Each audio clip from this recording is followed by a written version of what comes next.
Hey, Cicelie. Hey, Mike. Cicelie, do you wish that your graphics engine did the dishes And the windows, yes. and vacuumed the floor, And took out the trash. picked up the baby? Maybe not that one. Are you anywhere slightly disturbed that your so-called self-proclaimed feminist husband is going with a very sexist assumption? No, because you might have also said mow the lawn, trim the hedges, and Do all the things. I work on the computer and do manly computer things manly computer. and have no time for those outdoors. If you wanted to learn more about the Sunburn gaming engine, tutorials are a great way to do that. And they have a lot of tutorials on the site. And this week they uploaded quite a number of new tutorials to the site, including creating cutscenes in code so that you can script in code what you want to have happen in your in-game cutscene, which is always cool when you play like Mass Effect or something and they don't pull away from the game to a pre-rendered scene. Also, for if you're targeting Xbox Live Indie games, saves a lot of space if you don't have pre-rendered video to worry about. They also have light mapping, player character in the dojo has full range of motion for up, down, left, and right. So the dojo demo has been way updated. Refraction, demo updated, as well as some light mapping and more on the way. There are a ton of demos available with the Sunburn gaming engine that are available on their community forums. You can also take their demos and use them in your own game. They are licensed in a way that you can take them and not have to pay any royalties. So if you want to, in fact, you've probably seen the Dojo game a couple of times on Xbox Live Indie Games. Probably. If you've ever seen a really bad game and a really amazing looking setting, that might be why. There's other sites out there that could be the explanation, but the fact that the Sunburn guys make that available. I also have some rumors and rumblings happening in the Sunburn gaming engine world, and let's just say in the next week or so, if you're not quite sure how to support the new Windows 8 Metro stuff, and the Windows Phone 8 that was announced, if you're not quite sure what that's going to take to be cross-platform, and you want to keep developing for Xbox Live Indie games, you want to keep supporting the current Windows Phone, there might be some announcements next week, and maybe the week after, that are going to help you out there. Not saying that I know anything. These would just be some rumors, maybe some wild speculation on my part. Nothing's confirmed. You didn't hear it from me, but check out the Sunburn Gaming Engine at synapsegaming.com and keep an eye next week for some cool stuff. Alright, welcome to the show. Obviously, Dylan is out this week. He is again at a conference. The baby decided to scale her crib. Twice. Then I got her put back down, but then you woke her back up again. Just by walking by.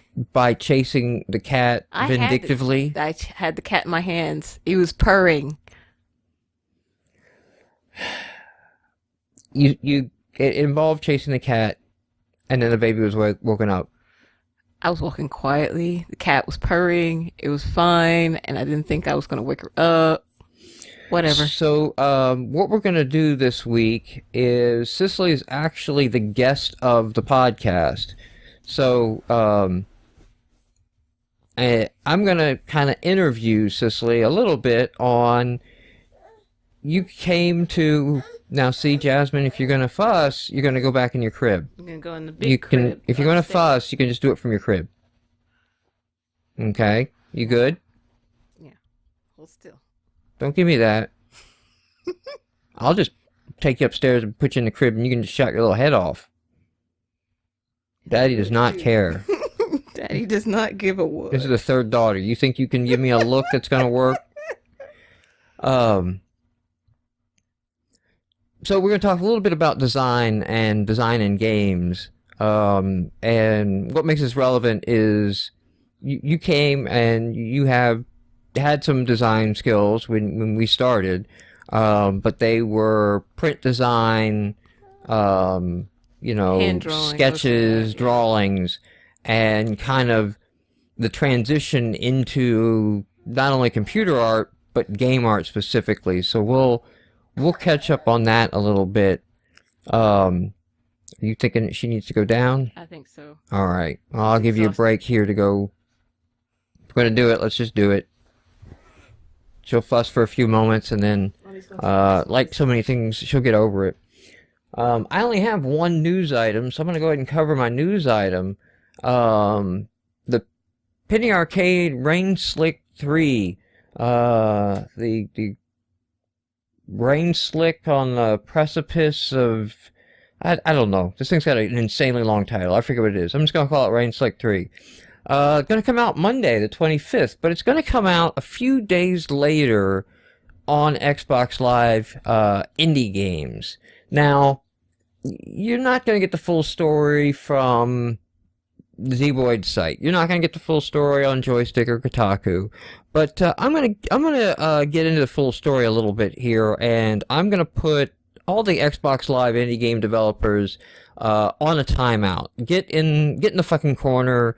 You need a timeout right now. So breaking this down, what happened? The game was going to come out in a month or so, and Robert Boyd puts up for playtesting, and then the Penny Arcade guys are like, it's done, we've got a slot, we're good for Steam, we're pretty good, we're going to move this up to June 25th, and we're going to get the marketing engine in action, and that's going to be what's going to happen. This was announced several weeks before, a week and a half ago, maybe 2 weeks ago. That's the plan. So Robert pulled the can I close the door? Robert pulled the game from playtest into peer review so that we could go on. Now at this time, I downloaded the game in playtest. Cicelie had been playing it. Yep. What are your thoughts on the game? Just quick review. We were going to give this feedback to Robert, but because he pulled it out of playtest and it's in the peer review, we may go update this thread, but obviously the game will be out by the time we give this to him. As soon as I heard the first notes of the game itself, it sounded like Chrono Trigger. And I'm like, this is going to be Chrono Trigger. Because it's highly reminiscent. And I like the game. It's got some humor in it. Some highs and lows. I don't regularly read Penny Arcade, so I think there's a few inside jokes that I'm missing. But I don't think that being a non-regular reader is any detriment to your enjoyment of the game. Nor, I think, is any requirement to play 1 or 2.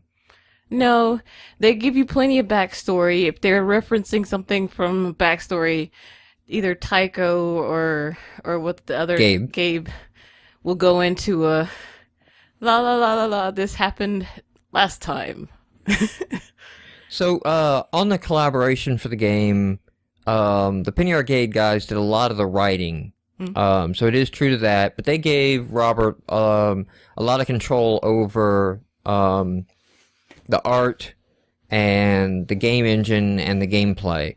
So overall, it seems like it's going to be a pretty good game. It's going to probably be received pretty well, and it's a really cool thing, because what happened with 1 and 2 is after they made 1 and 2, I forget the name of the studio, if it was Hothead Games or something like that. I forget the name of the studio.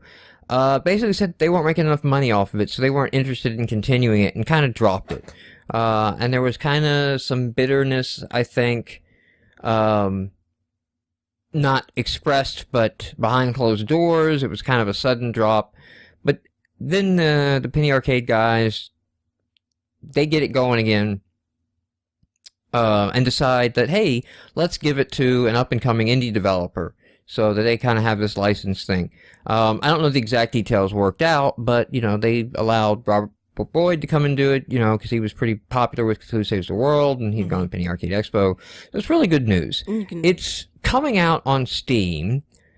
It's also going to come out on Xbox Live Indie Games. Now, I don't know if that was always planned. I don't know if that was a concession, if they couldn't get an XBLA slot. It seems to be, given who they are, they could have got an XBLA slot if they wanted. It's coming out on Steam. So, I mean, it's already kind of past that threshold. It's probably just a matter of fact of they're tired of working with Xbox proper and just don't feel like dealing with it. It could be. It could be an end run around Xbox proper, although they won't nearly make the sales. And even Robert has said on his blog, the Xbox Live indie game version is for the fans and it is not expected to make any money. The money is expected to come from the PC edition. It's also going to come out for Mac. I don't know if that's at the same time or if that follows up. And then later iOS. So it's going to be cross-platform. All, big stuff's being pulled out. Giant Bomb's already got a quick look of the game up that you can see. So, I mean, it's getting mainstream press and everything. But it's not going to come out on the 25th for Xbox Live Indie Games. And this is why I'm putting all the Xbox Live Indie Game developers in the corner. You were out of the room at the moment when I said that, but they're all in the corner right now. They need a timeout. So, it moves up. He puts the build into peer review. It's going through peer review and somebody catches some bugs, but they catch bugs that are already fixed. And, horrible things happen. That upload interface isn't the greatest. And essentially what Robert did was upload the wrong build. He uploaded an older build that didn't have the bugs fixed, that were caught actually at, like, Penny Arcade Expo, I think he said. They were caught at, like, E3 or something. So they were fixed. He uploaded the wrong one. Now, and I do recall reading a tweet from Robert, but I cannot find this tweet. And given what may have happened, he may have deleted it. And he may have had to delete it before this happened. But somebody was saying that, oh, well, you'll get penalized, you'll hit the 7-day thing. You might not make the release window now because you'll have to wait a week for failing peer review or pulling the game from peer review to upload the other build. And he said, yeah, this is going to be awful. I'll ask the guys at Penny Arcade and let them ask Microsoft and see if we can do anything. I do remember a tweet where that's exactly what said, like, I'll see if we can do anything because a fan was like, hey, this means we're not going to get the game, right? It's going to come out on Steam where you're going to have to push things back or something's going to happen. So that's what happened. Microsoft came in and reset the 7-day timer. 3 days had gone by, so he re-uploaded a new binary. At this point, a whole bunch of Xbox Live indie game developers who should fucking know better start bitching and whining that he got special treatment, preferential treatment. At the top of this list is the Fortress Craft dev. I'm sorry, sir. You are the redheaded stepchild. And, let's just lay this out here. You made millions. You made $1 million or whatever by cloning and ripping off in what we've already established is the wrong way to clone and rip off. Not the evolved, based upon, but the actual, way. The Terraria way, or Guncraft, where they're going to combine Call of Duty with Minecraft. You pretty much launched, even in the same way that Notch had built Minecraft, was starting out creative and then adding things later, and your big claim was, higher resolution textures. And on the Xbox. You're griping that you didn't get special treatment, but let's think about this, because Microsoft was working a deal to come to Minecraft. It's kind of tacky what you did. So it's not really in Microsoft's interest to promote it anyway, not when they have Minecraft coming. Be grateful. They let you earn millions of dollars, and they cut you a check for that, and Notch is kind of a cool guy, didn't come after you. You really need to accept that. All you did was whet the appetite for the people for the real game. Pretty much. Pretty much. Which in the real game is proven, it's the best-selling game of, all time or something. I don't know what it compares to disc, but, XBLA, it set all kinds of records. So, with that, little disingenuous and a little much bullshit drama for you to come out and lead the charge of, this is not fair, we demand answers. And this was pretty much the posts on the App Hub forums, on the createmsdn.com forums of, we demand answers, what's going on, you playing favorites. And lead this big backlash and several other developers jump in and stop and think for a moment what you're doing. First of all, you've proven yet again it's not worth Microsoft's time to address the Xbox Live indie games because all you're going to do is bitch, right? Microsoft was keeping Penny Arcade 3, Rain Slick of Precipice or whatever it's called, on track to have a simultaneous PC and Xbox Live indie games launch. It's going to have major press coverage. It's going to be covered, Giant Bomb's covering Kotaku. Gamers are going to know to get it. It's going to be over Steam. We don't want Xbox Live indie games to be the platform that comes out a week or two later. Because they won't get it then. No, the moment will have passed. We want any potential traffic that's going to be shot up from this game being released. We want it to the whole section. We want people coming in, buying the Penny Arcade game, going, I had no idea this was on here. What else is here? Finding Indie Gamer Chick's website for reviews, bringing more people into the fold. There was no negative on this. There was no, I don't give a shit if Robert got special treatment. Robert fucking earned it. Not only has he done 2 great games, okay, that have been critically well received, have gone on to Steam, up and coming developer, Robert put a lot of fucking effort into the very first Winter Uprising, which resulted in a dashboard promotion for indie games, the first of its kind, I believe. I don't really think we had an indie game promotion on the dashboard, definitely not one led by the community. And Robert put so much effort into making that Winter Uprising work, Cthulhu Saves the World didn't get in the dashboard promotion. Right? It missed the deadline. You may forget this, but Cthulhu Saves the World came out at the very tail end because he spent so much time promoting other people's games, he didn't get to finish his game up in time for that dashboard promotion. So to come out and attack someone who's been nothing but great is just a load of shit. It's just a bunch of crap. And they should know better. And this could have gone so much better. This could have gone and said, hey, what's going on? Oh, you're keeping this game on track, and, let's have a dialogue that maybe the 7-day wait rule needs to be looked at or something. Mm-hmm. But if you come out with all this vitriol and anger and Microsoft's playing favorites and how dare you, fuck it, there's like 3 people left to the X&A team. And the last thing they want to deal with is the bitching from the guy that ripped off Minecraft. And besides which, if you're going to make it, half you already have. Yeah, that's the thing at this point. I mean, keep hearing Giant Bomb talk about people that we reviewed on our year-long trek. It's like So Smudge Cat Games, he's up on Steam. Dust and Elysian Tale is coming out in the Summer of Arcade. I think they're like August 25th when they come out. They're a throwback to a Dream Build Play winner. But yeah, more and more developers who started in Xbox Live indie games are having success in other platforms, and we've said several times on the podcast that don't try to make money from Xbox Live indie games, but you can have a successful career of shipping on Xbox Live indie games. Let it be your Atari. And let it be your resume. And let Steam see that you can complete a game you can deliver, and that opening up other channels.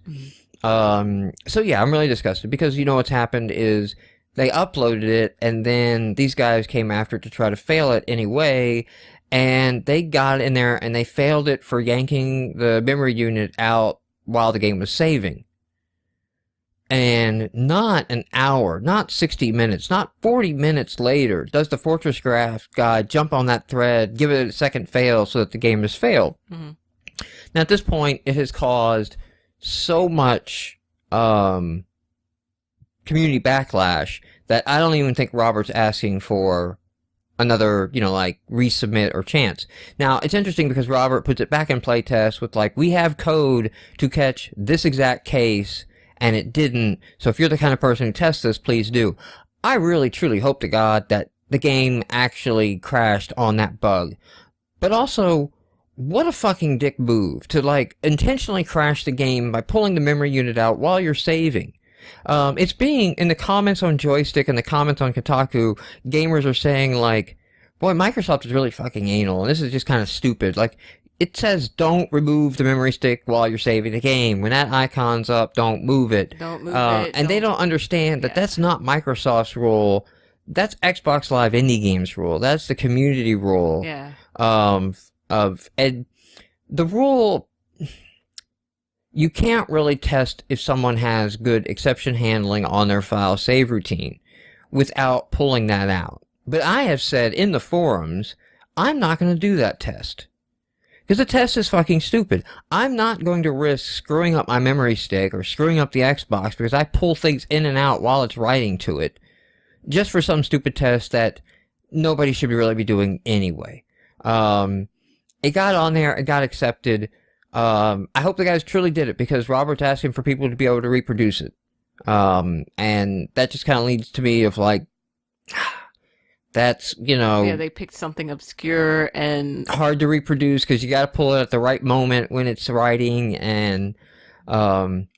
you know, I told Robert on Twitter, it just looks like these guys are vindictive, and they're going to try to fail us as many times as they can now, you know because they're pissed off, and they got a bunch of sour grapes, and they're just going to lash out like that. And unfortunately, the way the community peer review system works, this is one of the reasons I don't believe we need it anymore. It's a great concept. It doesn't work, but they're just going to keep failing it. And he even replied back. He said, yeah, I think it's just the way it's going to go, and it's going to hurt Xbox Live Indie Games as a whole.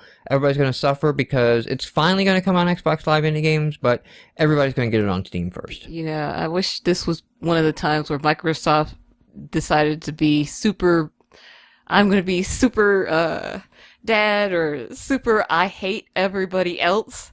Past theirs, pull everything of these dissenters off and then just be like, you know what? I'm playing super favorites.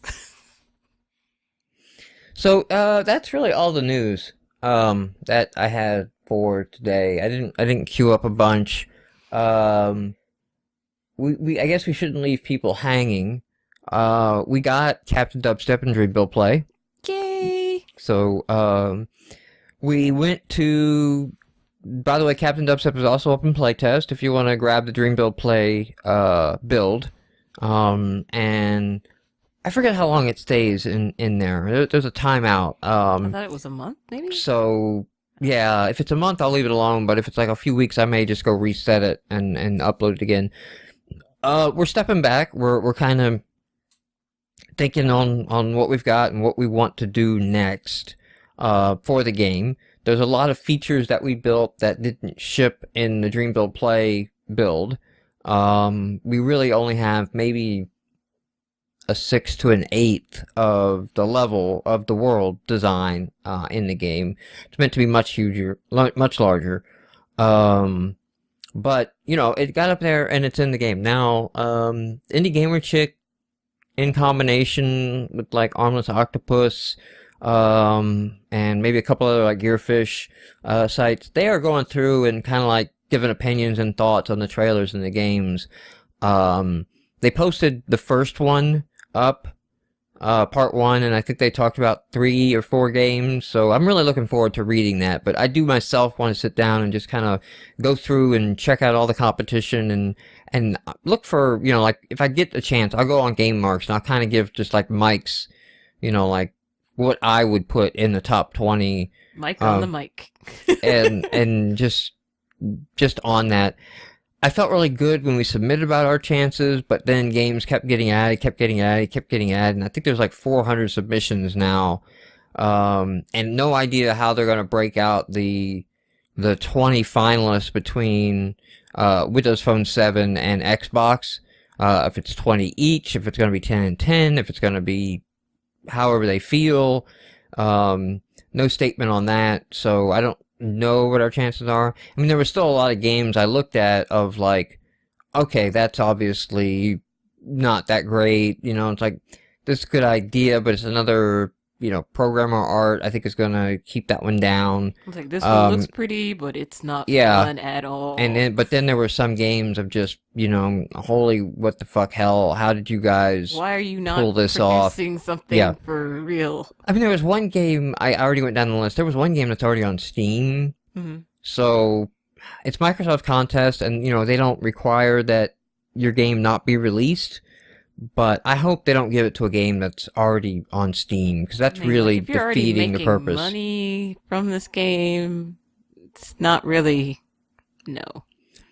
So we got up in Dream Build Play. Last week we attempted to do a podcast. I had a couple Microsoft representatives on, one that's very versed in Windows Azure, Brian Prince, and Jennifer Marsman, who's very versed in all things Windows 8 and Metro.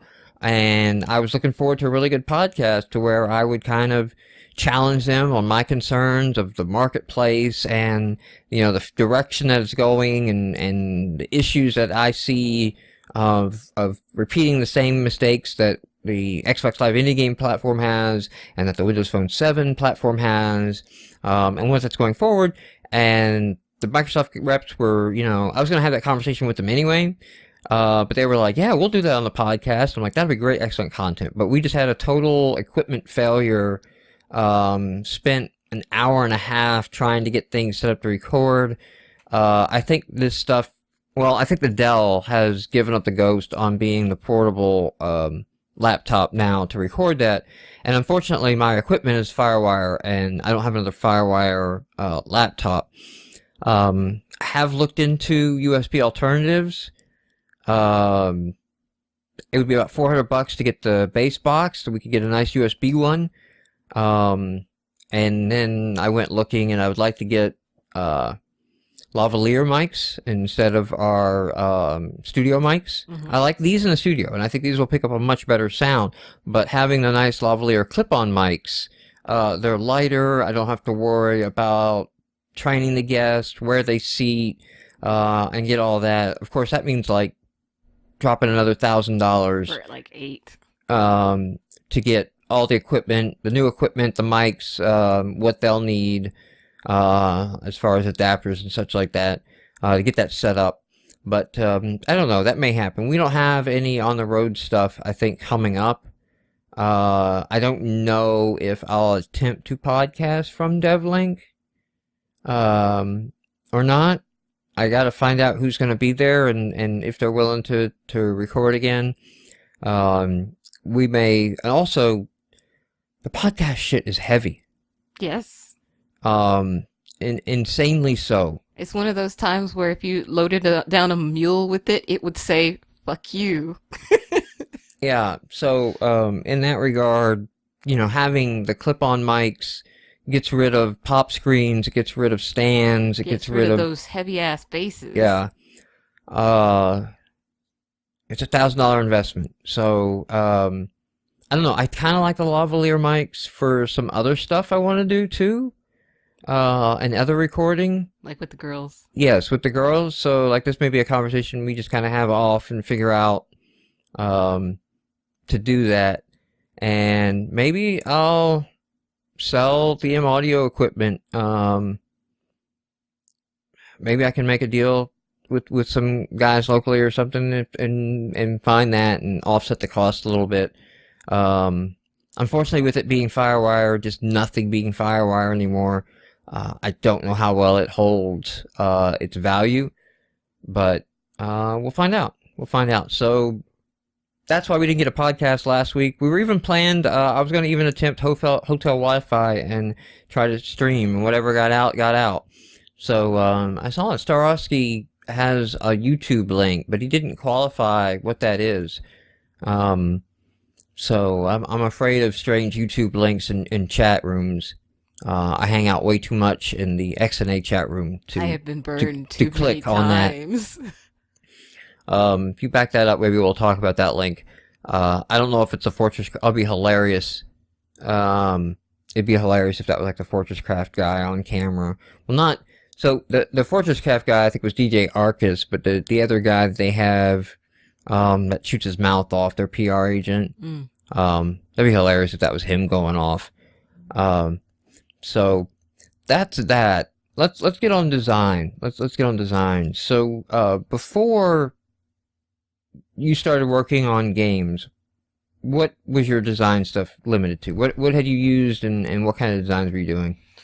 Well, went through architecture school, so they bring you up on Adobe everything, and then Form Z for your 3D stuff.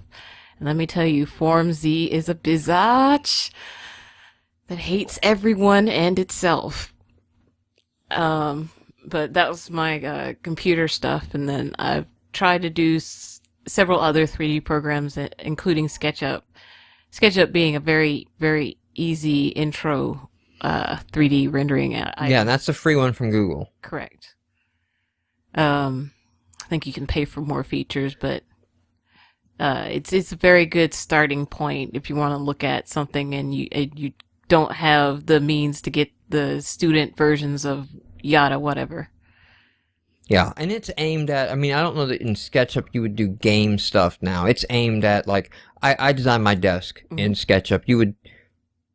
Would you do a house in SketchUp, or would you just kind of do a room? You can do a house in SketchUp. You can do anything that you can do in any other programming, as so far as the forms themselves in SketchUp. But I mean, it doesn't have like the concept of reusable objects and that kind of stuff. No, it's not your Maya. Yeah. But it can make the Maya building that you want to show somebody real quick say, I need 40 hours so that I can do what I just did in 5 hours.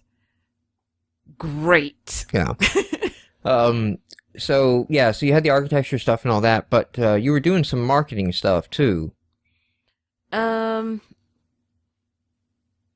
Marketing? I don't remember. Like you were doing Christmas promotions and cards and... It's one of those deals where in many offices that feature creative people, you're like, well, you know what? We can either go pay somebody to give us some nice personalized Christmas cards, or we can have the young intern who is all excited about it and hates the Christmas card that we put out last year and have her do it. And so I started doing our company Christmas cards. Now, when you were designing those, what did you use? Mostly first I always do a quick pencil sketch so that I can get my lines in my head set. And then I think I just used Photoshop. At that point, now when you were using Photoshop, were you scanning and coloring, or were you actually vectorizing? I was scanning it and then vectorizing it. Scanning it and vectorizing it. Okay. So like that's something, when I showed you that with fireworks and stuff like that, you had already I had already done that stuff. Done that process. Yeah. Now we used a lot on our stuff, fireworks. Mm-hmm. It's kind of a dying program. Adobe is Adobe. Well, it was a macromedia program, and as Adobe's absorbed macromedia, it kind of competes with Inkscape in some ways, or not Inkscape, Illustrator. Yes, definitely. And because Illustrator has better menu options, but I get where it is. Yeah, so I mean the Fireworks was a good cross between a raster editor and a vector editor, where Photoshop is very raster heavy. That's really what it's aimed at. I mean, it's retouching photos and working with that kind of smudge tools and things where you're manipulating pixels. I like their smudge tools better. Fireworks is really heavily vector oriented, but you can have the raster layers and you can do some of that stuff, but it was really aimed at web graphics originally. That was kind of its target. It has some features in there like web slicing and abilities to export chunks of an image rather than the whole image at once, like you would for a web page. So like if you designed your web page in Fireworks, with graphic for text, the text were graphics and everything like that, then you could just like highlight, well, these are the nav buttons, so I'm going to need these as individual images, and I'm going to need this as a banner, and I'm going to need this as that, that it would carve up and run that stuff out. So, any complaints? I mean, you seem to use Fireworks a lot now for a lot of the stuff. It's because it's familiar and simple. If you put me on any other Adobe product that is of a similar nature, then I probably can just get up and go, just because I've had enough experience with Adobe products since early college. actually since high school, getting it to do what you want. Because they have the same shortcuts across the board. And once you figure out the shortcut keys, you never ever want to go to another program because they won't have the same shortcut keys. And you're just like, I want my shortcut keys. And maybe you can change that in some setting or another in other programs, but I am not very tech wise. So, if you were talking to somebody else that came in kind of the same level as you did, they can notebook sketch, they can kind of play around with a software package, and do that. What are the differences that you kind of keyed in on, or you kind of started to pick up on between that kind of sketching and marketing art and actual game art, like art that can be used in the game? Marketing art is 2D, non-moving.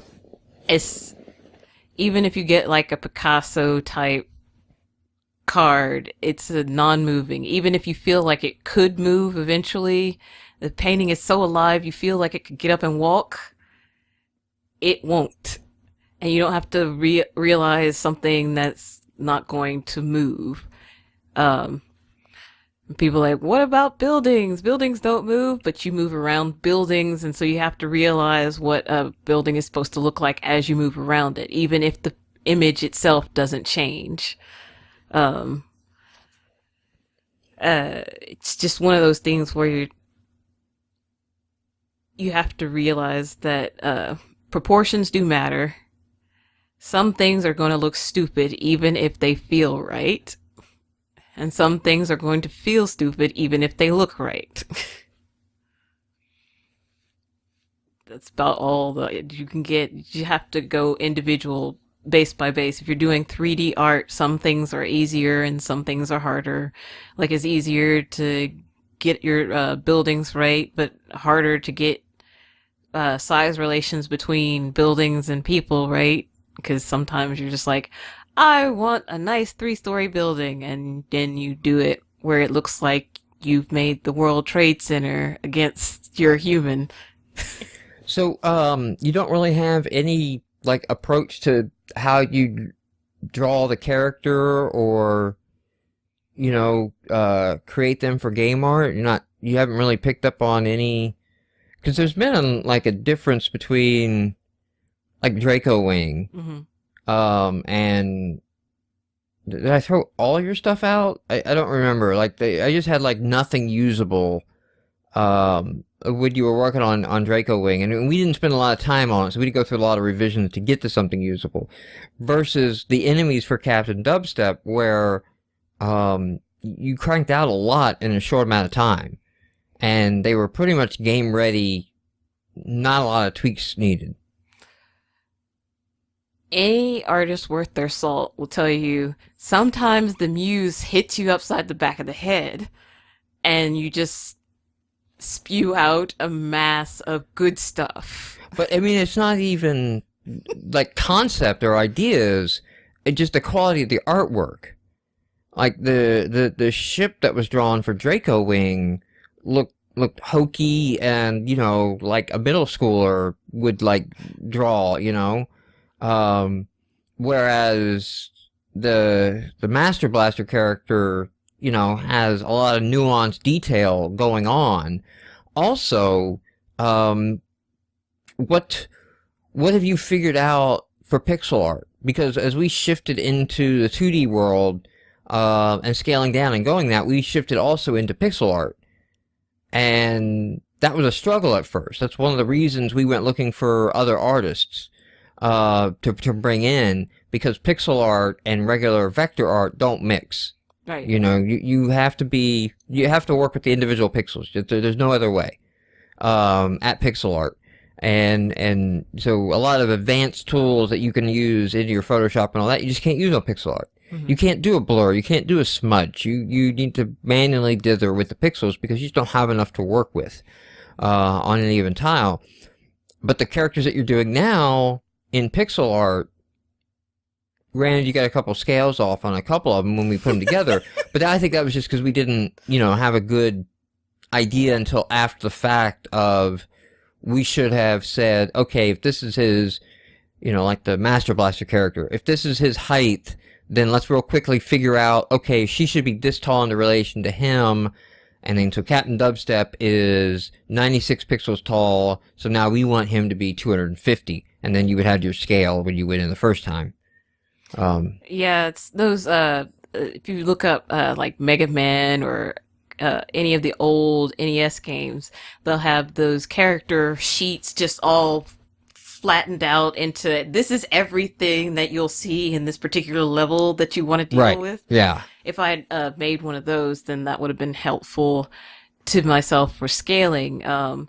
Figuring out pixel art for me was pretty easy because after the artist we brought in the pixel art that he had, and while we didn't ultimately use it for what we put out, I did get to see where he was taking it, and that makes things a lot easier in my head. And plus, the sketches he did were really great of what he did for her and for the armor in general. And so I was like, okay, if I was a Super NES person, how would I do this with all these color options? And one of those times where me liking to sit nose to the screen is one of those great deals because you can just stare at the screen and figure out, okay, this pixel needs to be this shade to help me figure the difference between Mario's face and Mario's mustache that is only 2 pixels wide. So, okay, so what you'd say really is it was getting close and really just breaking down and deconstructing some existing pixel art helped kind of see what, yeah. And then Wikipedia happened and I went straight into this happened here in Metroid and this happened here in Metroid and these pixels look like this. And it spent like a month just looking at nothing but pixel art. And at some point, I think it just clicked. And there's a Metroidpedia or something like that I went in and looked up the history of Metroid from start to ending, and I skipped over the parts which were like 3D art because that's not what we were doing and it was not relevant, but just going in and looking at how the Metroids themselves have changed is something to be really cool to look at. So, it's very similar. I talked a little bit about this, I think, on the last podcast. Maybe not, where I kind of figured out how to do some pixel art. Yes. And that I have a background of experimentation and art production. Because I'm a programmer, it's hobby level to me, but I did a lot of photography and studied a lot of photography books to understand rules of thirds and framing and what you're going for in shots and lighting and composition. So some of the stuff when I was reading made sense to me already because those were rules I knew from other mediums coming through. But I went and I found up the link I was pulling up just then. And I'm going to send this to you so you can read this as well. And I need to finish reading it. It's, this guy, this is Mongo, I guess is his name, has this series of articles called So You Want to Be a Pixel Artist. And he goes through deconstructing, a good portion in the first several, tutorials of JRPGs. And cross-comparing Chrono Trigger to Final Fantasy Original to Final Fantasy VII, to how they go down there. And he starts to... Now, I read most of the tile ones, because that's what I was focused on. But he does start to set aside some general rules and rules to follow.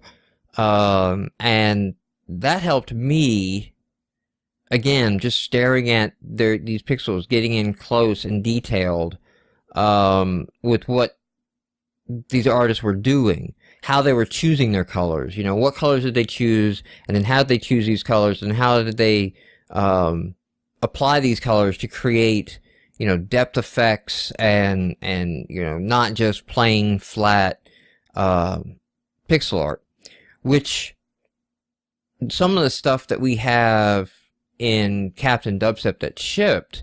Now, granted, this stuff was done early and pre-designed, some of it done quick, but like the fist doors, they have a very flat texture to them. Well, they're supposed to be flat. They're metal. The spikes have a very flat, I mean, flat as in, they look, it's weird, they are 2D, but they look flat paper 2D. Whereas the rocks, the pipes in the level, the pipes seem to have a curve about them, you know, like you can tell it's a 2D image, but you can kind of get they exist in 3D space feel. So I know I'm going to send you this, like, so you can read through it as well, of just like how you accomplish that effect and different ideas so that we can, for also just to get it consistent. We haven't established a solid art style. We just kind of been looking at each other's stuff and staying in the same ballpark. Yeah. But I'm definitely going to have this tutorial linked. I wanted to link it. I think I referenced it the last time I talked. You referenced it to it, but you never sent me the link. And I never got the link up, and I just remembered it now, and because Dylan had actually wanted to read it as well.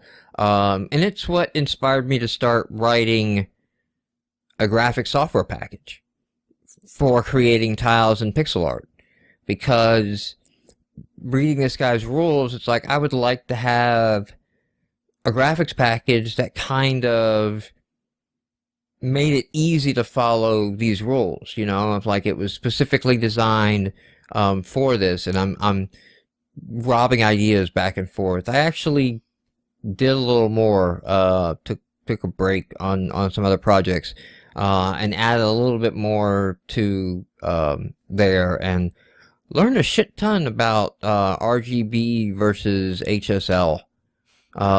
Whether you're going in by red, blue, green values or CMYK? No. So CMYK is a total another color spectrum, and that's, you know, for inks and everything like that. So HSL can be translated back and forth between RGB. Oh, is that the F0000? No. So F00, that's still, you're working with RGB values, which are basically the amount of red, blue, or green in the pixel, which map to the hardware. The reason that exists is your photons on the back of your old CRT monitors, you had a red light gun, a blue light gun, and a green light gun. Red, blue, and green are your primary colors for light. Okay. With red, blue, and green, you can mix any other colors and get that. It's not quite as mapped anymore. Pixels, in a monitor now, you only have one LED, and generally the LEDs now, so basically what you have is every pixel in your monitor is generally represented by 4 pixels. 4 LEDs represent 1 pixel, and those will be a red, green, a blue, and very often a yellow. Because it's hard to represent yellow with combinations of blue and green and still have it light, so they kind of give the yellow. But some monitors don't do the yellow. They do a different one. But it's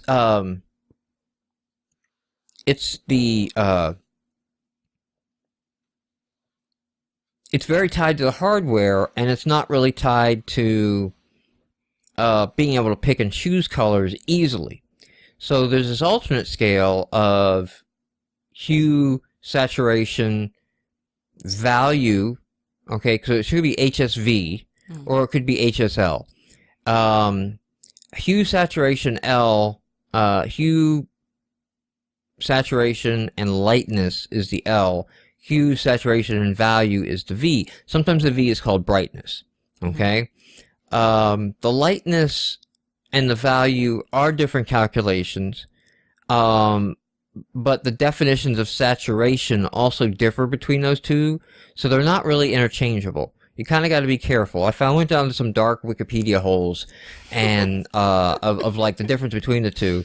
Wikipedia is so dangerous. Essentially what they do is they take RGB values and they get laid out on a cylinder or on a cone, and then you look at the cone from an angle. So if you've seen the color wheel, right, you're kind of looking at what HSV, so one I've been messing with, is meant to represent, so that there's this spectrum of colors, because you really can't sort the colors. This is what the problem I ran into. I was trying to sort the colors, and they're really, you can't sort by RGB. You don't have the information needed of what these combinations will look like to create a rainbow spectrum. So I had to, fortunately, RBV values convert to these other two values and back and forth. So when you convert to a RGB, you have a nice purple, say, that you want to lighten. It's hard to lighten that with RGB. You can very easily change the wrong ratio and the color doesn't look at anyway. Or let's just say you got a purple, but you want it to be a little more purpley, right? That's hard to do when your controllers are, you have to stop and think about how red and blue make purple, but green is kind of controlling the purpleness of it, and how those slide those in combination. You convert that to hue, saturation, and luminance. The hue is what you could think of as color. That's the spectrum. If you think of a rainbow as being a loop, okay, so just take the end of the rainbow and go back into itself.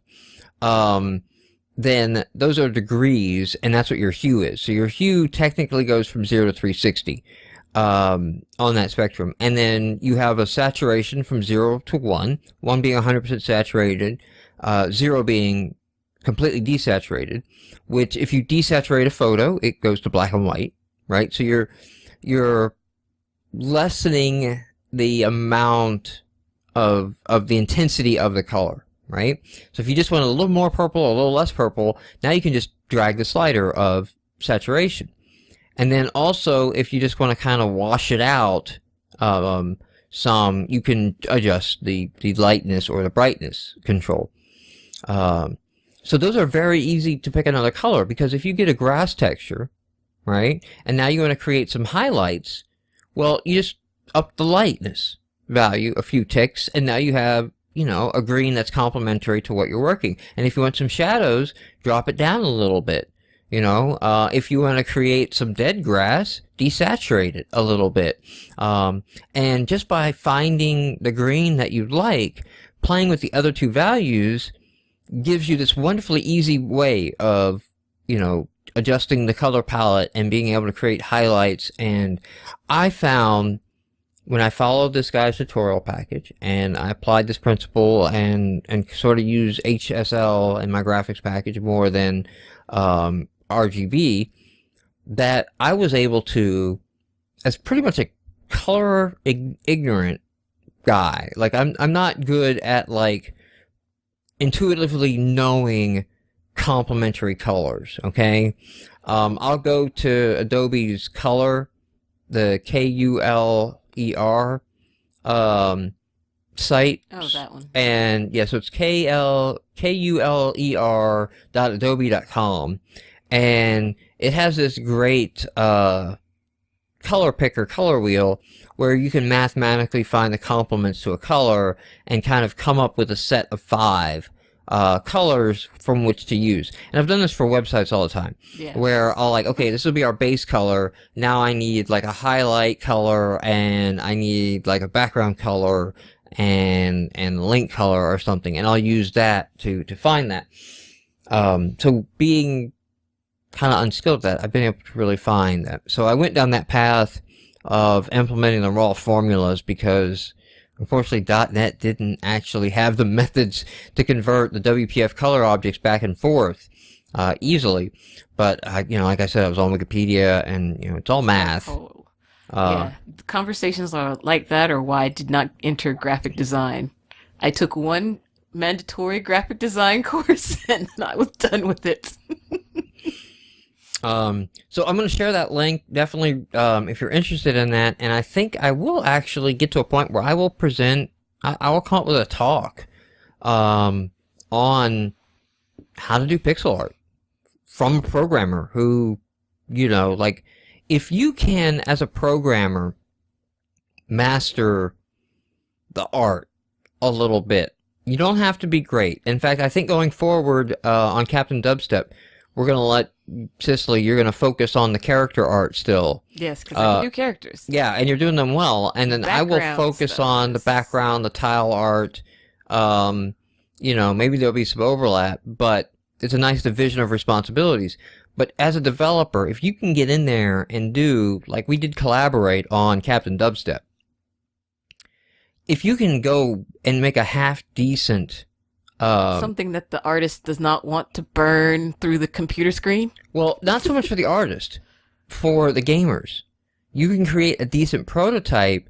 You open yourself up to successful Kickstarters and getting people, of like...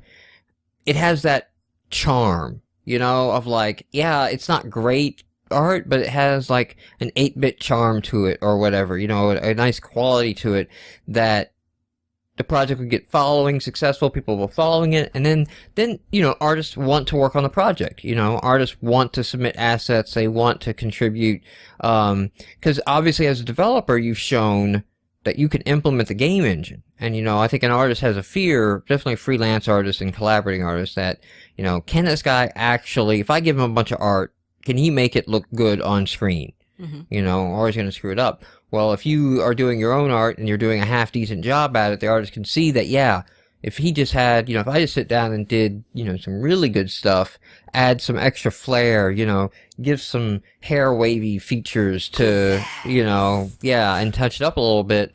At the same token, like you as a developer, if you can practice on the art, I mean, that's a James Silva right there. That, like you really unlock, Renaissance man. Yeah, the ability to get out of your head, what's in your head and not need to rely on somebody. So, I think even for a programmer, it's worth it to read all these tutorials that I'm going to link to. It's quite in-depth and involved. And just practice a little bit, and you'll get there. Is there something else that, you would want to cover, like, as an artist, like gotchas or things you've learned not to do? The best person to work for is somebody who knows their own mind and is willing to change the idea that they were going to work with originally to suit what you can do. Like, you know what you want, and you know when I'm not hitting anywhere close to what you want. So yeah, I mean, there's a little bit to consider there, is that knowing what you want, but being able to express what you want, even though obviously you can't draw what you want. Mm-hmm. I send you a lot of existing movie art and mock-ups that, where I cut this photo apart and, like almost like the old magazine days where you cut the magazine and you make like a collage out of it. I do that to convey what's kind of in my head. But then again, like, yeah, you got the second part of that of there is a piece that will know it when I see it. Mm-hmm. And I do want the artist's style and effort into it as well. To come back and surprise me, because I think that's the only way you're going to wind up with something that looks better than what was in your head. Mm-hmm. Because you have that collaboration go on, and then you can get somewhere.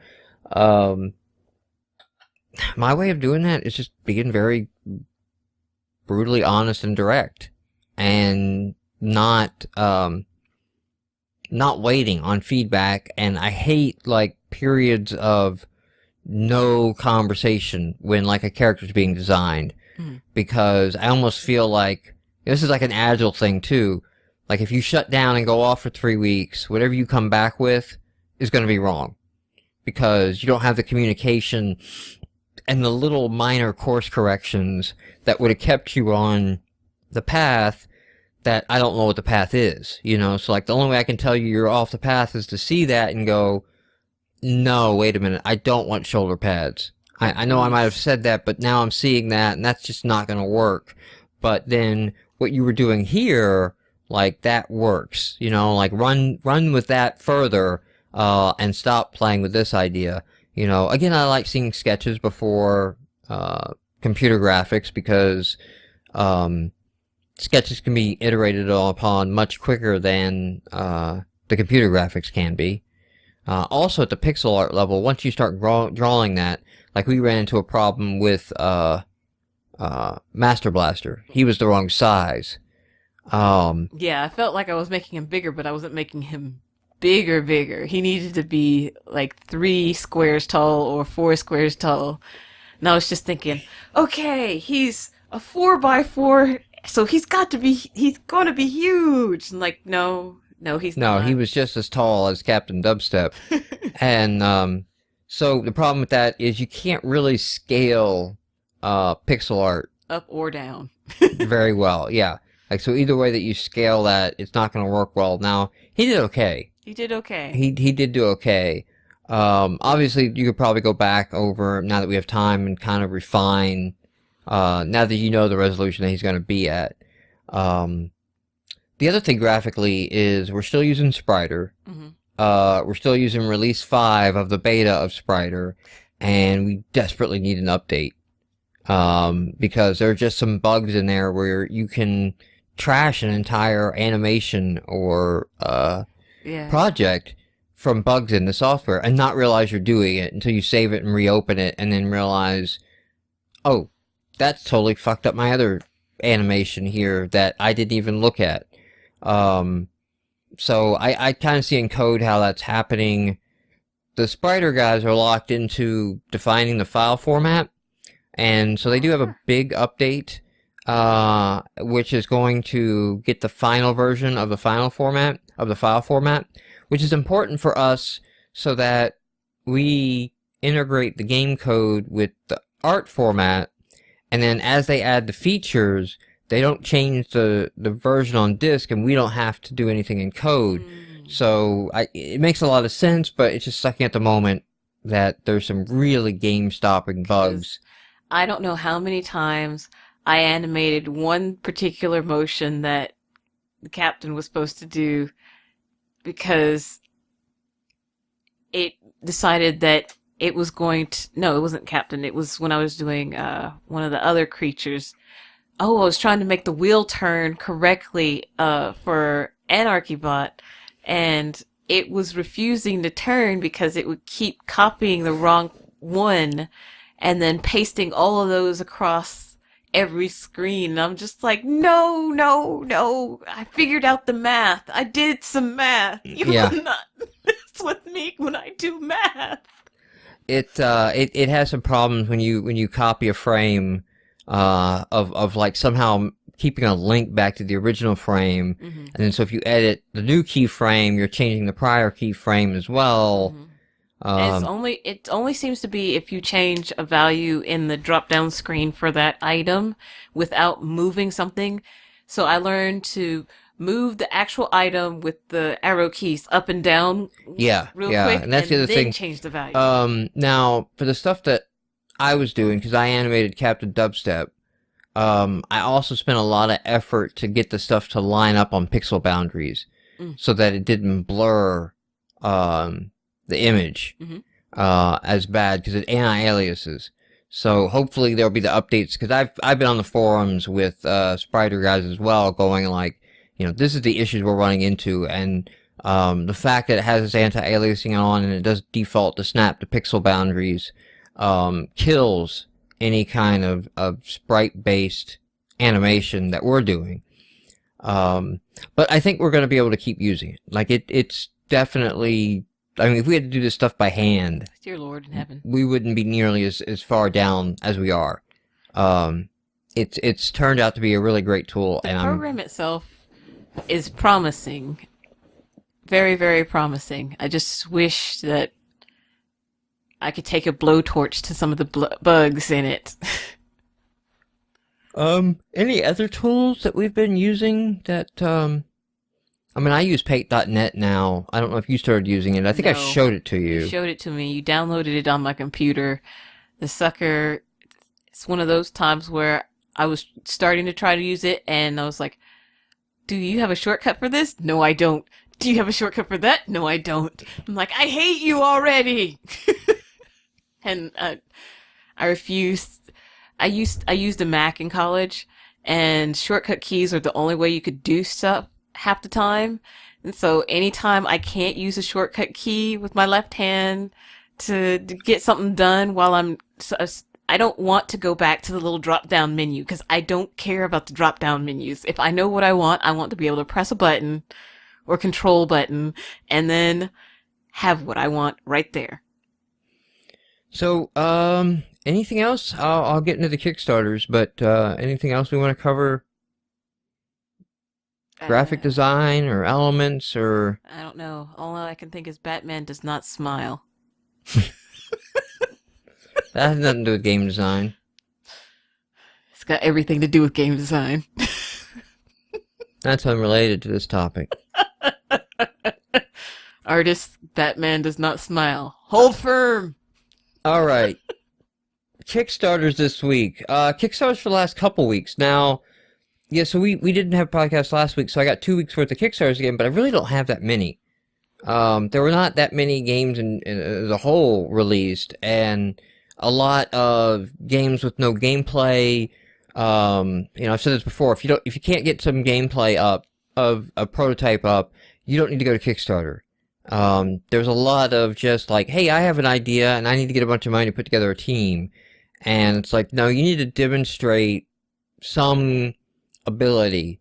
If that's art, then that's art. If that's programming, then that's programming.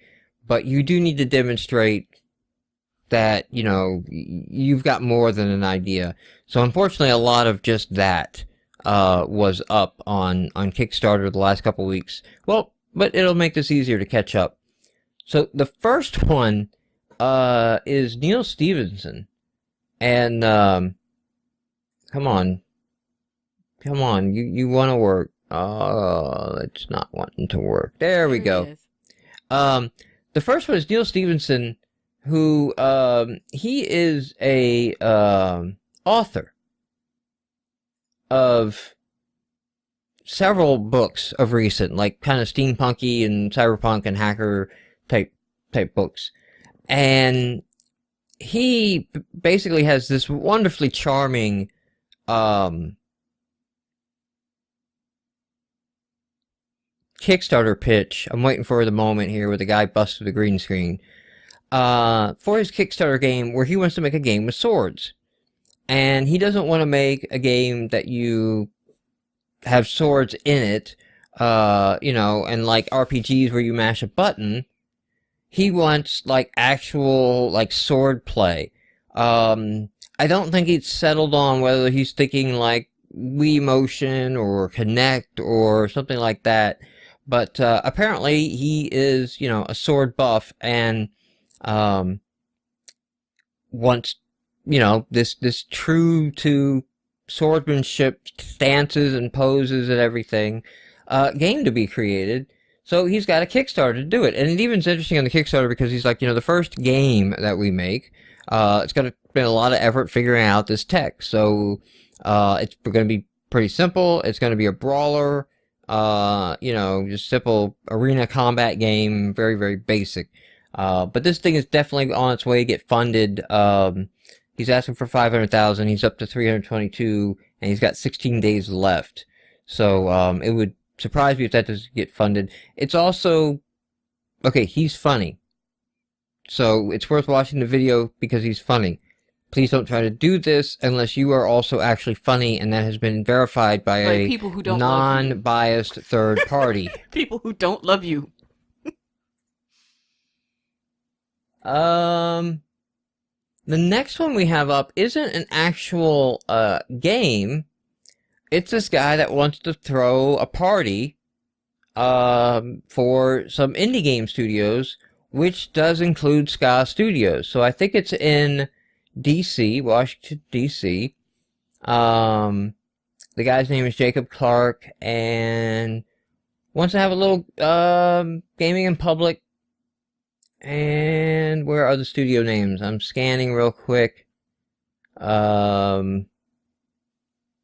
You can get to see and play Charlie Murder, a couple other things. So essentially, he's just trying to raise the money for a party. He's got $1,300 of the $3,000 goal, so it's probably renting the space and some other things.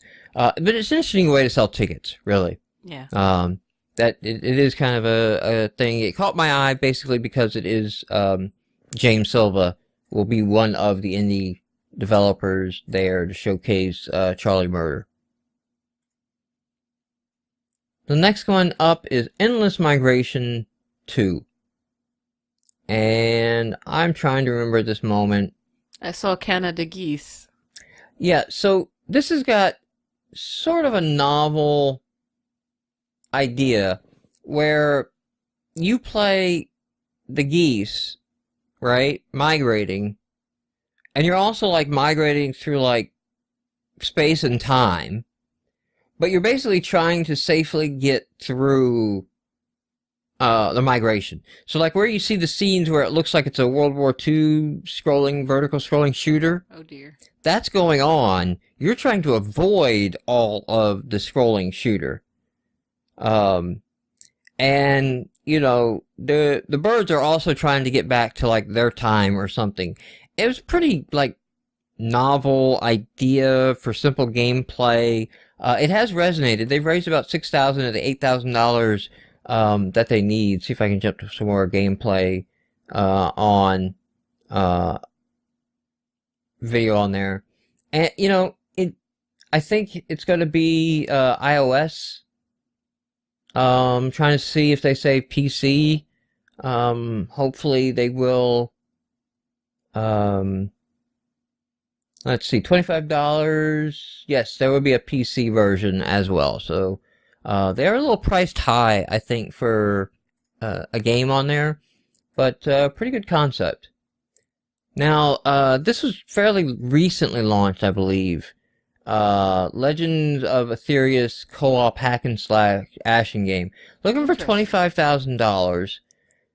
It sounds like something. Got a couple $1,000s, but like when they go into this game, it looks really well. I was kind of surprised that it didn't get a amazing funding jump right out of the gate. So I mean, it is kind of going for like a Diablo RPG style hack and slash game. I wish they would have talked more to their story than they do. Of kind of like launching a set of bullet points with like open world and looting, and I think that's a bad way to open your pitch video. I think, you know, sell me on the features later, but launch with a cool setting or premise of what's going on in the world.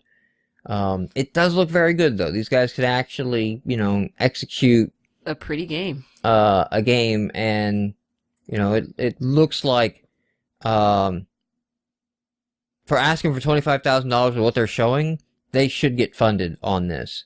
It's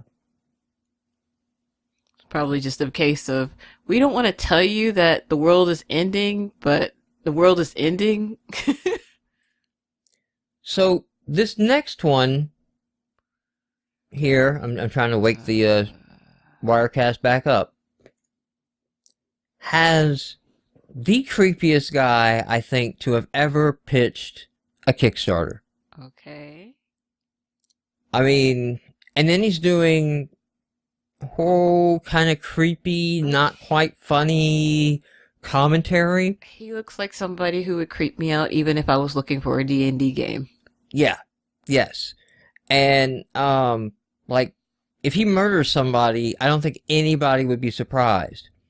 But this guy actually happens to be, is his name on here?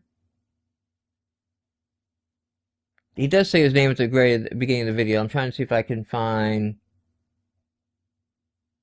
Jay Paliva. Okay? Why should you know this name? Why should you know this guy? If you played the Super Mario Brothers crossover game, where you could be Ryu or you could be Mega Man and play Super Mario Brothers as Mega Man with Mega Man powers. You could be Samus and have Samus powers. We talked about this a while ago on the podcast. This is the guy that wrote that. This is the guy that came up with that. And basically, I don't think he's got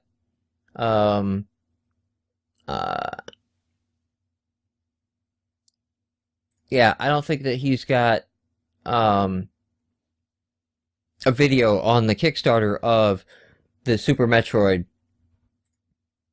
game, but essentially with Super Retro Squad, his goal is to make the Super Mario Brothers crossover game with his own art, design his own levels, and come up with his own characters. But all the characters are like subtle nods, so they're like, you know, Robot Boy for Mega Man. You know, there's an adventure that's obviously Link, and there's a Samus character. But, you know, original artwork, original level design, and then he can release and sell that game. So the game was wildly popular, but of course, not having the licensing to it, it can only be a really cool Flash game that people play. It can't be anything more. Next one up, Alien Frontiers for iPad. Now, I probably would have skipped this because the iOS games don't do well on Kickstarter, okay? People want PC games right now on the Kickstarter market, and very few of them. But essentially, Alien Frontiers is a board game that this company made, and they want to bring it to iPad now. And apparently it's a popular enough board game that it resonated, and out of the gate, you know, got a third of its funding. So, yeah, there was a cat. Basically, his problem is, you know, he's got to play with the cat. So, it's got a lot of demo up work. It's got a lot of concept video done of how the game would play and work. It's got a built-in following. So, it even kind of has me interested to check out Alien Frontiers, the board game.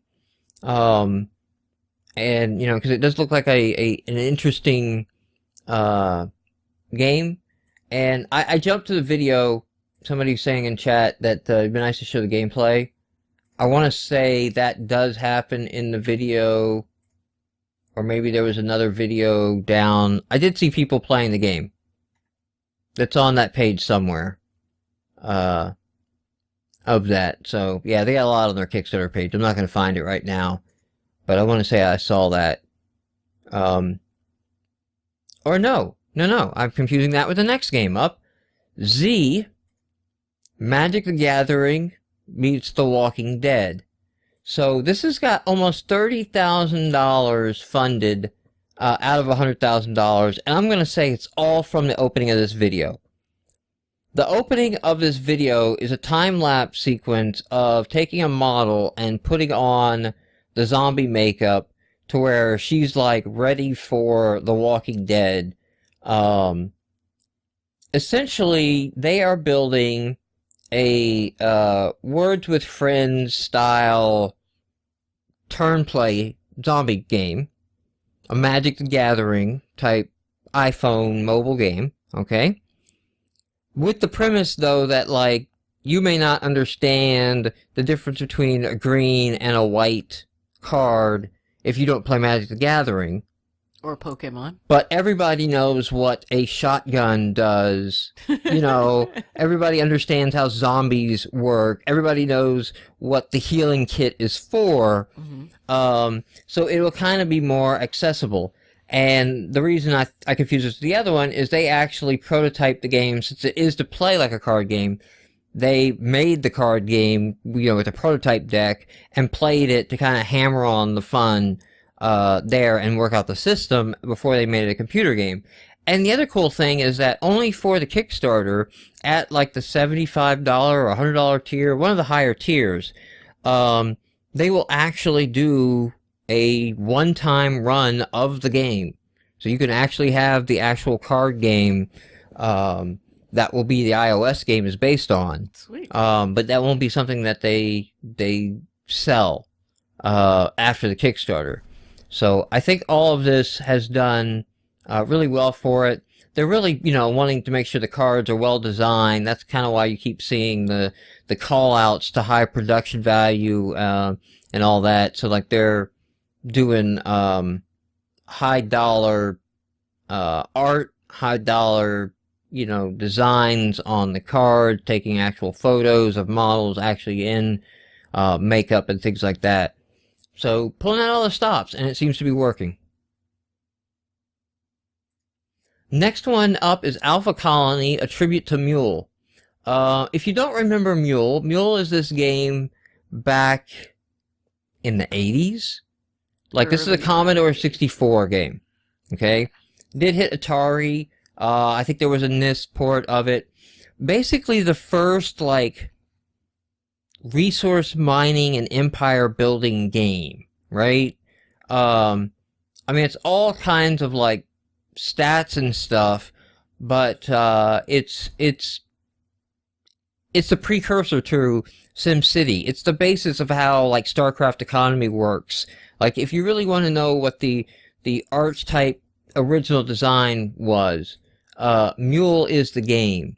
So these guys are basically remaking the game Mule as a tribute. So it's not a direct. I'm sorry for the stream keeps going black there. That's why I was scrolling down rapidly. They're basically remaking Mule, updating the graphics, but doing it as a tribute. Modern may not play the exact same way. And they do have the blessing of the family and the creators of the original. Sweet. So I guess I kind of bragged about that when they're like actually saying we're going to do a tribute to Mule and using that in their marketing. I kind of got like, okay, do you have permission to say that? Because you shouldn't if you don't. Yeah. And they do, so that's kind of cool. They kind of have the blessing on that.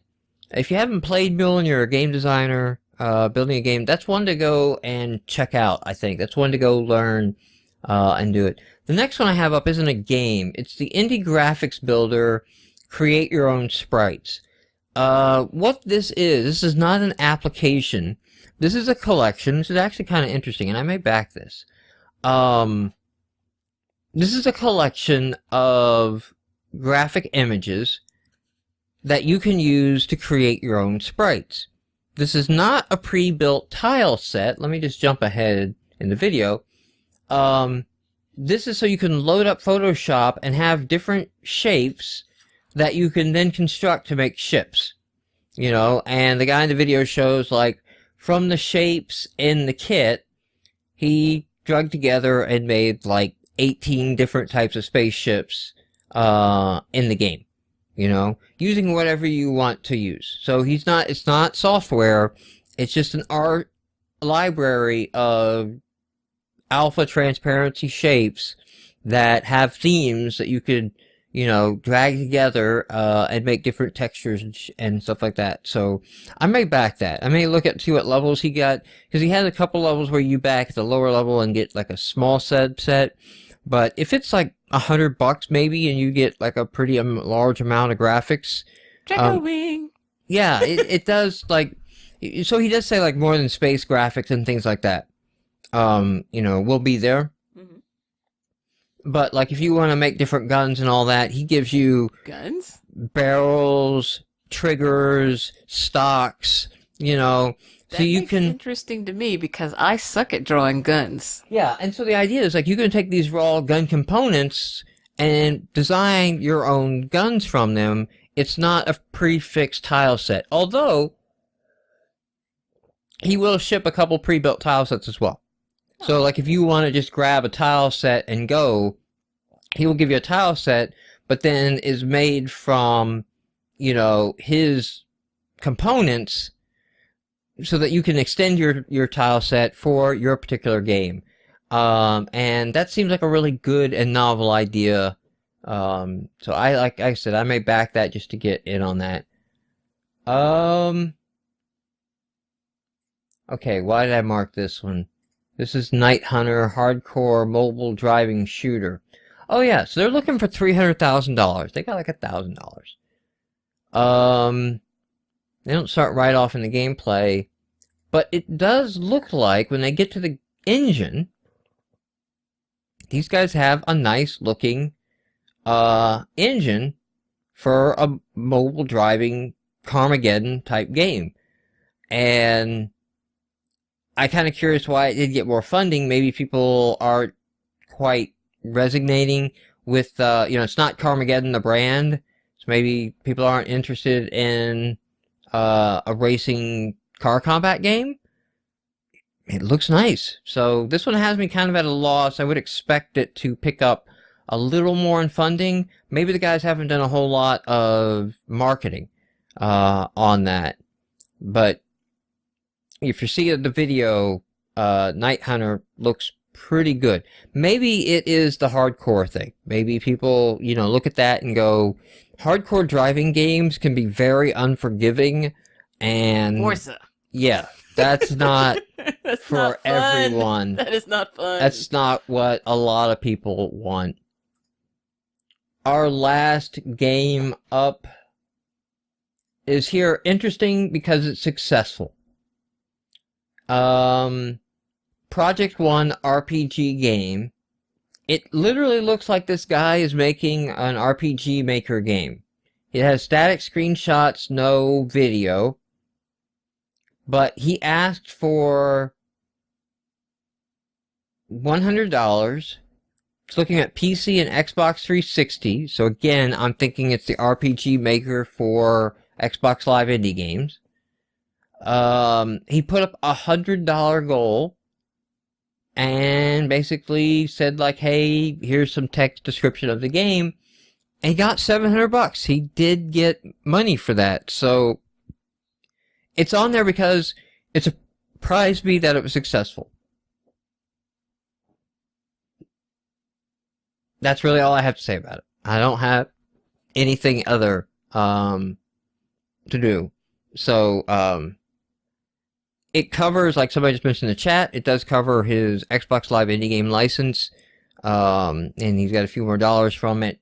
He is saying he's going to release a PC version as well. But he didn't say on any platforms on that.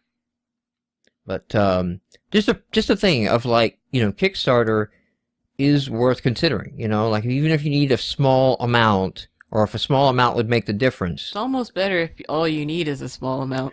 If you are like we talk about Sunburn all the time, and if you're looking at Sunburn but you just don't want to shell out a couple $100 for the license, just throw a Kickstarter up there asking for enough to cover for the license. You might be able to get $300, by giving away copies of the game for $5 to $10. And, that's very doable and approachable, cover somebody's license. You want a Unity license, you want to get Unity Pro. It's $1,000 and they're going up. Unity 4, they sent out some stuff on that, and I saw that their price was they're going to be a few $1,000s versus, what they were before. I still think they're going to have the Unity free, and you're going to pay for the add-ons. But they are giving Linux as an option. That's coming, so that makes it very attractive for the Linux perspective. I am hoping the Sunburn rumors bear fruit, and that there is the ability to compile to PC, Mac, and Linux with Sunburn. I need to dive back into Sunburn myself, and use, they have a thing, Sprite container, I think is what they call it. It's kind of like a Sprite batch, that we could probably use and port Captain Dubstep to use the Sunburn gaming engine. So we may look at that. We're going to have to decouple ourselves from TiledLib because it's tightly coupled to Sprite batch. But if that doesn't bear fruit or that doesn't work out, we may look towards Unity, because the idea of being cross-platform is what opens you up for Humble Bundles and things like that. But then again, if you have a successful game, you can always outsource the port. A lot of companies do just that. Alright, so I think that wraps up our podcast for the evening. I don't think I have anything else. I I don't know what our topic's going to be next week. We're kind of decompressing still. I'm still kind of unraveling from Code Stock. And I've got some work to do there with getting sessions up on the site and getting the videos produced for Code Stock. If you're in the Knoxville area and you listen to the podcast, Sunday will be the Knox Game Design Meetup group. Just go to knoxgamedesign.org to get the information there on that group. But we're going to meet up in person. And there were 3 entries in Dream Build Play from Knoxville, which I think is fucking awesome. That's just great. That Knoxville has such a strong representation. Friday at the Technology Cooperative, I am going to give a talk on Kickstarter and basically kind of run through what to do, what not to do, how to get yourself funded. It's going to be more general focused. It won't be specifically video game focused. But if you are interested in Kickstarter and just kind of want to come to a talk that's going to be more specific of like hands-on tactical, what you need to know to make a successful one, what you need to know to plan one, come by for that. I don't know if I'll be able to record it. I would require a lavalier mic to record myself. So I would have to have that set up going for that. But I think that's going to do it. That's going to be a podcast, folks. Thank you, everyone who tuned in to the live show. Thank you, everyone who watches on YouTube or downloads us and listens to the audio podcast, the classic edition, the 8-bit version of GameMarx. Until next week.